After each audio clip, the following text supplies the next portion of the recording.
We were at lunch when my friend and business partner Ralph Germain asked me, "What was Carol doing at the Metro Hotel 2 weeks ago Friday?" I was coming out of a seminar when I saw her getting on the elevator. I hoped my shock and hurt didn't show, so I lied as I responded. "I don't know, but with her job and having to meet clients all the time in different places, she might have been there for that." Then I asked to be excused and went to the restroom to compose myself. That particular day, my wife Carol was supposed to be 1,700 miles away in Johnson City, Texas, visiting her mother. She was not supposed to be anywhere close to the downtown Baytown area. It took me several minutes to collect my thoughts, and when I returned to the table where my friends were waiting, they saw the distress I was in. Gary Jenkins, another partner and one of the raunchy Rangers, as the four of us were called, asked if I was feeling all right. Jim McKinney, the last of the partners and Rangers, said, "Bobby, you look like you were just told your dog died. Are you okay? Do you want someone to take you home?" I couldn't respond. I just lost it. Grown men aren't supposed to cry, but I just put my head down on the table and let the tears flow. "My name is Robert, Bobby, Mason." When this conversation took place, I was 33 years old and a partner with the other three Rangers in a computer communications and security company. We are buddies who had been buddies since 7th grade. We even went to the same university. Jim got his degree in business management with a minor in accounting. Gary's degree was in criminal justice and a minor in electronic design, but his poor eyesight stopped him from becoming a policeman. Ralph and I both had degrees in computer science. My emphasis was on network and cybersecurity, and Ralph's was on database management and programming. The Carol that Ralph mentioned was at the time my wife of 5 years. She was 30 and worked in an investment firm as an administrative assistant. The week that Ralph was talking about, she was supposed to be assisting her mother who was ill. I was not invited because the old battle axe hated me for stealing her baby. She treated me like I was either a child molester or an axe murderer. She even went so far as to try to make us sleep in separate rooms when we visited after we were married. That stopped my visits cold. I met Carol when I was working as a computer service person for a small company. I was assigned the task of removing a virus from the network of the company she was working for at the time. She was the office manager of the company. I just graduated and had taken this job because there were none available that would use all of my skills in the area of the country I wanted to work in. When I got to the site, I was introduced to Carol Meyering and was told she would be with me as I investigated the source and eliminated the virus. I was shown to the network closet and hooked up my laptop and ran a deep virus scan. I informed Miss Meyering, call me Carol, that the virus scan would take between 2 and 4 hours. I asked for and was given permission to check each individual computer in the entire office. Those checks took about 10 minutes for each machine. After checking each machine in the staff areas, I did not find the source. I asked Carol to call a meeting with the executives. When they were all assembled, I asked for and received permission to check out all of their computers. One of the vice presidents objected and said that he would not allow an outsider to view proprietary secrets that he had on his computer. I asked the CEO to talk to me outside for a minute. When we were in the hallway, I explained that I felt the man who was objecting was probably the source of the virus. I explained that I had not found any of the staff computers or their internet activities as the source of this virus. It, therefore, had to have come either from one of the executives or someone who used one of their machines to insert a CD, DVD, or USB drive, or surfing the web for unsafe sites, generally adult sites, and the resulting emails that some adult sites generate. I asked for and received permission to start with the complaining VP's office first. He was still complaining when I did the deep scan. He stayed in the room and watched as I ran the scan. When he saw that I did not access any of the files and just had the virus-checking software scanning all of his computer files and his browser history, he calmed down. It turns out he was VP of security and was adamant about protecting the company's assets. Surprise, It was not on his or any of the other executives' machines. I left the CEO's office for last. When I got there, like all of the other machines, there was no objectionable surfing of the web. However, this machine's history showed that someone had inserted a CD on the Friday of the week before. The CEO got a very embarrassed look on his face when he realized that his granddaughter had visited that day and he had let her play one of the few games that the company allowed on the system. Apparently, the granddaughter was bored with those games and inserted a CD she got from a friend. Bingo. Virus source found. Embarrassment maximized. I cleaned it up and locked all of the CD drives and flash drives down to require administrative privileges. That way, the granddaughter could use the computer but could not insert any new programs into the system. The CEO was so upset that he paid the bill for my service call and also signed a contract for a year of monthly virus scans. Carol had followed me all around, and we began talking. I found out she was 24 to my 26, and she had graduated from the local community college with an associate's degree in office management. She was not dating anyone and had not for several months. We seemed to get along, and I felt an attraction to her. I asked her if I could take her for a coffee or snack in order to get to know her better. I explained my feelings and that I hoped she had some of the same. She agreed to coffee, so after I clocked out, I picked her up at her work, and we went to a restaurant on campus that had marvelous coffee. We talked for a long time, and I bought her a burger and fries and some ice cream. We talked until the place closed. We exchanged phone numbers, and because it was dark when we finished talking, I drove her to her car and followed her to her home. Once she was inside, I lightly tooted the horn and went home. I had told her about my goals and plans. The other Rangers and I had a plan that we started in college. We were going to get some real-world experience, save as much money as we could, and then we would start a business where we were all partners. We started dating, me exclusively from the start, and Carol from the third date. She told me of the 2 dates she went on and explained that they had been set up by her family. That was how I found out about the mother-in-law from hell. We went to her mother's house in Texas a couple of months after we started dating. Stella met us at the airport, and it did not go well. Mrs. Meyering, Stella, was accompanied by a man our age that went up and hugged and tried to kiss Carol. Carol was having none of it and slapped the guy. He was stunned. He left. Then Carol told her mother that she was very angry. She also said that there was no way she ever wanted to meet that cheating bastard again. Then she dropped a couple of big verbal and mental bombs on her mother. She informed her that she thought she would try something like that, so our plane tickets had an open date return. Stella just stood there open-mouthed. Carol walked over and then blew me away. She said as she kissed my cheek, "Mother, this is Robert Mason. Bobby is going to be my husband.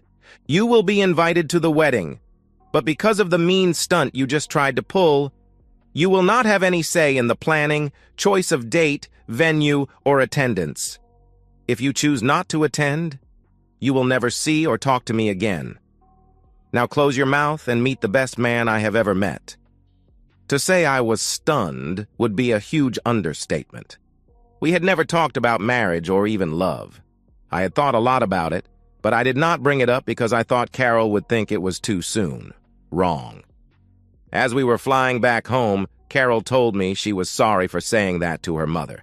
She said that if I did not want, that was all she could say because I kissed her long and lovingly. No more talk of sorry. Carol went on to explain to me that the jerk who had tried to kiss her was the first boy she had dated and had sex with. She said that Jerry Osborne seemed to be the man she would spend the rest of her life with. The end came when she found out he couldn't keep his pants zipped. He knocked up a classmate and, when confronted, skipped town and joined the Navy.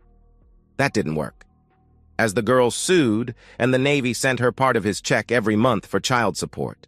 Carol added that the girl married, put the child in an orphanage, and the guy didn't know about the daughter, but Jerry wasn't on the hook anymore. Well, I got with the program, a ring was bought, a wedding was planned, and attendants were chosen and accepted. The three remaining raunchy Rangers did rock, paper, scissors to see who was to be the best man. They all lost because I was the best man. Gary came in second place, so he was the closest to me.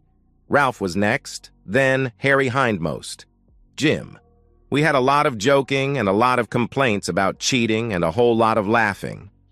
The girls were all beautiful, Stella was quiet, and Carol was the most beautiful bride ever. Stella left before the reception, but I really think Carol did not care. She told me later that night that her mother was a poor loser and had driven her father to suicide. For that, Carol had left as soon as she was accepted at the community college and had never, other than the weekend of me meeting Stella, set foot in the house she grew up in. Wham, bam. Less than a year after meeting her, we were married. Life went on, and the guys and I formed our partnership. We were lucky as a virus attack occurred at one of our first customers' computer network farms. Word got around that we provided secure backup and quick recovery from virus and ransomware attacks. We turned a nice profit a full 8 months before we had planned. Carol told me that she wanted to wait a couple of years to start a family. I was okay with that, but she never seemed to want to make love. There was only one period when she was sick that we went for a week without any sexual activity. Nothing was off limits. Carol and I tried everything and as many positions as we could without hurting one of us or adding someone else. About 3 years into the marriage, we discovered that I am sterile. The doctors thought that I may have injured myself when I crashed my homemade pushcart when the Rangers thought it would be fun and scary to take rides down the steepest hill in the area. The other guys went first, and by the time I was to go, we thought all was well. I broke an arm and ruptured a couple of blood vessels in my groin. Apparently, that was not all that was ruptured. Basically, I did a snip job at 13. Carol almost looked relieved. We talked some, and she admitted she was afraid that she was going to turn out to be a mother like her mother. I held her and tried to reassure her that she was too much of a caring person. Then disaster struck. Stella had a small stroke. Carol went down to stay with her for about 2 weeks. She then hired a caregiver that we paid for. She even talked me into going down and visiting. Stella, other than a slight face drop and left side weakness, was her obnoxious self. Carol again stuck up for me and we left after one night. After 2 more tries at visiting and no change, I never went back. Carol went to check on her mother about 4 times a year. This went on for almost 2 years until I heard the question. Because we are a computer security company, the first thing I did on my next workday was hack into the system of the Metro Hotel for the week she was gone, the week before and the week after. Sure enough, Carol had rented a room under her maiden name each Friday for those 3 weeks. She would check in at 11, which was the earliest she could, take a king-size bed, single room, and check out the next morning. That was strange because she was home every Friday night for each of those 3 weeks. The week she was in Texas, I even picked her up at the airport. Smelling an odor, not unlike a rat, I hacked their video surveillance system and downloaded each Friday and Saturday video for those 3 weeks. It seems Carol would rent the room, always room 321. The room was near the back stairwell. She would go up to check it out, then go out the back way and let a man in and spend a few hours in the room. Then they would both leave out the back way, and Carol would check out by driving back while on her weekly Saturday morning food shopping trip. The week she was supposed to be with her mother, she came back Friday morning, and when the lovers were finished, he drove her out of the parking lot to go, I assume, to the airport. They left at about the time that was needed to get to the airport and had Carol standing at the exit when I drove up. Among her other crimes against our love, that night she just about killed me with love before taking a shower, so she was giving me sloppy seconds. I thought it was a pretty slick plan, except for the fact that Ralph spotted her. Now that I knew what was going on, I called the Rangers in and showed them the evidence. They were all appalled and angry. I asked the guys for help.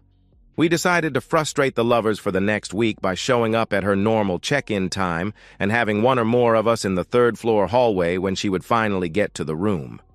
We also decided to hack her phone to keep track of who she was with and pay him a visit. The next part of the plan was to gather video and stills of the two people in the room. I rented the same room at the Metro for the following Thursday, and when I asked specifically for room 321, the booking clerk asked why that room.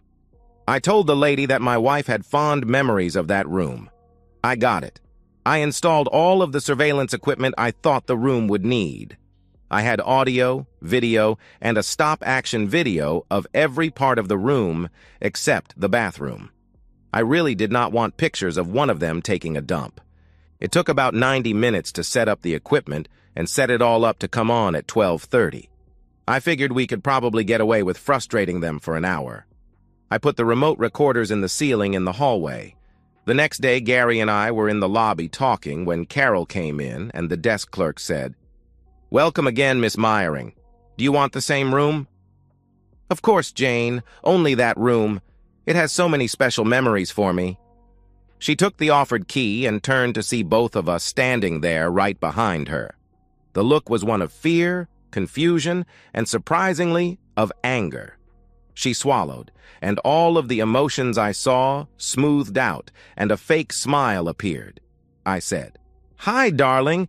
Gary and I were in the area and thought we would get an early lunch. I'm really surprised to see you here," I continued. "Come on, join us. We haven't had a workday lunch in more than a year." She really could not refuse, so she said, "Let me go to the ladies' room and I'll be right there." When she rushed to the ladies, I activated my clone of her phone and started its record function. She called the same number that we had seen on her phone several times that week. She was whispering, "Please pick up, please pick up," as the phone rang for 4 or 5 times.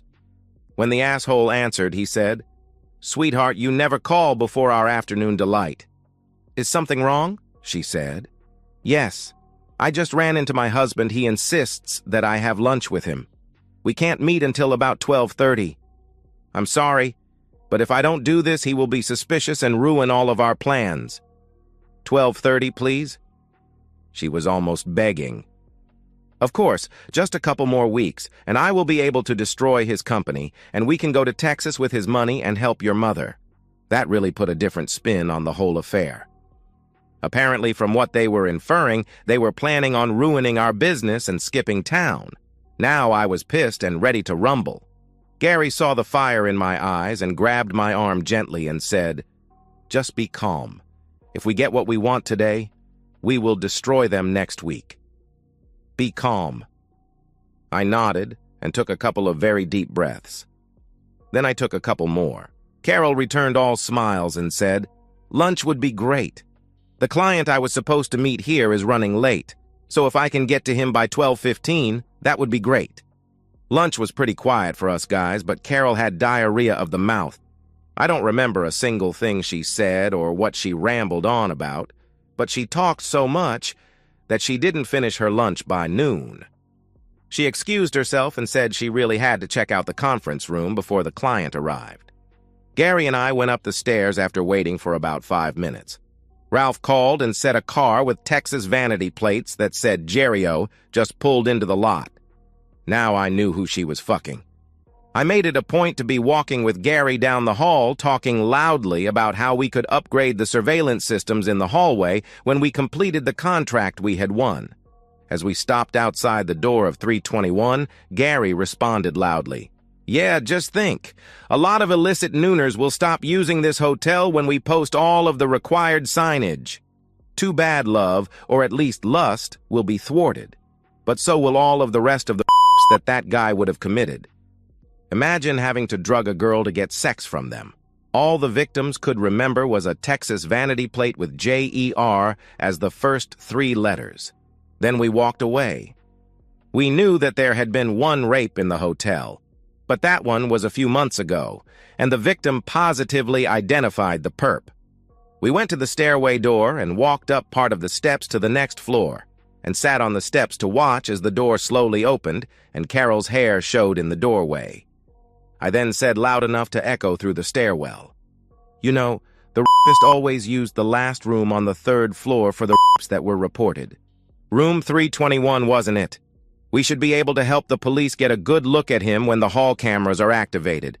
Let's go down to the new security room and test the third floor first. Gary tried to keep the laughter out of his voice. No. You know that we only have the contract to install and activate the system. We won't have any access to the system, and they don't want the system activated until Sunday midnight. Besides, you know the rapist never seems to strike on Friday, and a lady has the room booked today. We watched as the door slowly closed and Carol went back into the hall. We left and went down and collected a laughing Ralph.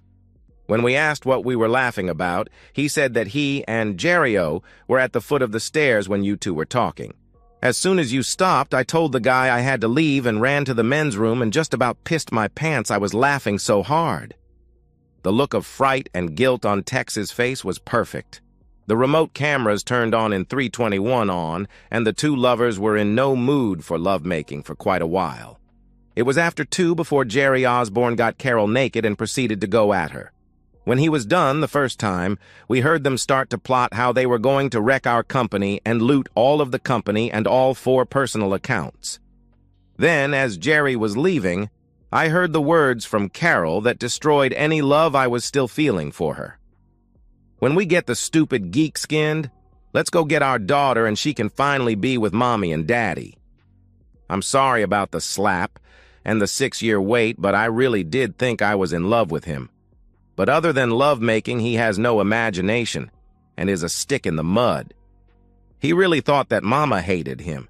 She needs to get her cut of the money before we leave for Paraguay.